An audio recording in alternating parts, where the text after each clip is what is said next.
জনগণের ম্যান্ডেট নিয়ে বিএনপি নেতৃত্বে দেশ পরিচালনা করার প্ল্যান তৈরি করছেন ইনশাআল্লাহ। তারেক রহমান 180 দিনের প্ল্যান নিয়েছেন, একটা উন্নত বিশ্বের প্ল্যানে নিয়ে যাওয়ার পরিকল্পনা তিনি তৈরি করে সেই লন্ডনে বসে আমরা আশা করছি সর্বশেষ অক্টোবর নভেম্বরের মধ্যে খুব কাছের থেকে তারেক রহমানকে আপনারা যেভাবে পেয়েছিলেন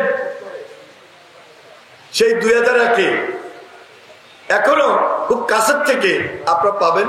কথা শুধু এটাই বলবো, তারেক রহমান দেশে আসবেন। তারেক রহমান দেশের আসার আগে কি কি পরিকল্পনা, কি কি কাজ, একদিকে দুর্নীতি বন্ধ করার ক্ষেত্রে কি উদ্যোগ গ্রহণ করতে হবে, আরেকদিকে সবচেয়ে বেশি যেটা প্রয়োজন আমার আপনার সাধারণ মানুষের নিরাপত্তার জায়গাটা, ক্রাইম এবং করাপশন, এটাকে যদি আমরা কন্ট্রোল না করতে পারি। ওয়ালটন এখন দেশের সীমানা পেরিয়ে পৌঁছে গিয়েছে 50টিরও বেশি দেশে। ওয়ালটন, ঘরে ঘরে বিশ্বজুড়ে। তাহলে হাসিনা যে কাজগুলো করেছিল, অনেকে তখন বলবে এই কাজ তো বিএনপি করতে পারে না, এই জন্য তারেক রহমান 180 দিনের প্ল্যান নিয়েছে। তারেক রহমান 365 দিনের প্ল্যান করছেন। তারেক রহমান আগামী নির্বাচনে পরে জনগণের সরকার, জনগণের ম্যান্ডেট নিয়ে বিএনপি নেতৃত্বে দেশ পরিচালনা করার প্ল্যান তৈরি করছেন ইনশাআল্লাহ। এবং জিয়ার স্বপ্ন যতদিন পর্যন্ত বাস্তবায়ন না হবে ততক্ষণ পর্যন্ত ধীরে ধীরে এই প্ল্যানগুলোকে একটা উন্নত বিশ্বের প্ল্যানে নিয়ে যাওয়ার পরিকল্পনা তিনি তৈরি করে সেই লন্ডনে বসে আমাদের মাঝে ইনশাল্লাহ আসছেন এবং আসবেন। আমরা তার অপেক্ষায় রয়েছি।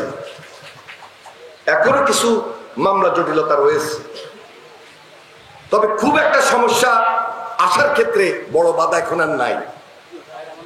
সেপ্টেম্বর মাস সামনে, আমরা আশা করছি সর্বশেষ অক্টোবর নভেম্বরের মধ্যে খুব কাছের থেকে তারেক রহমানকে আপনারা যেভাবে পেয়েছিলেন সেই 2001-এ, এখনো খুব কাছের থেকে আপনারা পাবেন। এই জন্য আমার এবং আপনার দায়িত্ব হলো যে প্ল্যান, যে পরিকল্পনাগুলো নিয়ে তারেক রহমান আমাদেরকে এখন দিক নির্দেশনা দিচ্ছেন, ধারণা দিচ্ছেন, এগুলো নিয়ে প্রস্তুতি গ্রহণ করা। রাজনীতি করছি সম্মান এবং সেবাটাকে প্রায়োরিটি দিয়ে।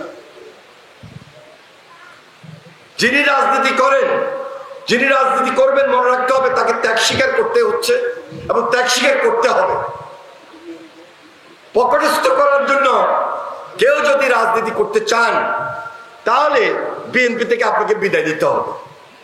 তারেক রহমান কিন্তু এবার খুব কঠোর, খুব কঠিন এবং এমন এমন প্ল্যান করে তিনি মাঠে নামছেন, আমাদেরকে সেই ধারণা ইতিমধ্যে দিয়েছেন। তার বক্তব্যের মধ্যে আপনার সেটা আশ্বস্ত হয়েছে এবং আপনারাও চান যে একটা স্বাভাবিক জীবন। 5 তারিখের পর তো চাওয়া পাওয়ার কিছু থাকতে পারে না, কারণ 5 তারিখের আগে এত বেশি ক্ষতির শিকার আপনারা হয়েছেন। থেকে আমরা যদি এই দেশটাকে পরিচালনা করি, তারেক রহমান যে 31 দফা ঘোষণা করেছেন সেই 31 দফা মোতাবেক আগামী দিনে এই বাংলাদেশে জাতীয় ঐক্যমত্যের সরকার গঠন করতে আমরা সক্ষম হব ইনশাআল্লাহ। কারণ ফ্যাসিস্টের বিরুদ্ধে লড়াই করতে গিয়ে জাতীয় ঐক্যমত্যটা হলো প্রায়োরিটি, এটাকে আরো সুদৃঢ় করতে হবে। তবে ইসলামী শাসনতন্ত্র আন্দোলনে একটু বলি, আরো সতর্ক থাকতে হবে। জামাত ইসলামকে আরো সতর্ক হইতে হবে, কারণ দেশটা তো জাতীয় ঐক্যমত্যের ভিত্তিতেই চালাইতে চাই। কেন চাই? ওই যে টার্গেটটা হলো ফ্যাসিস্ট,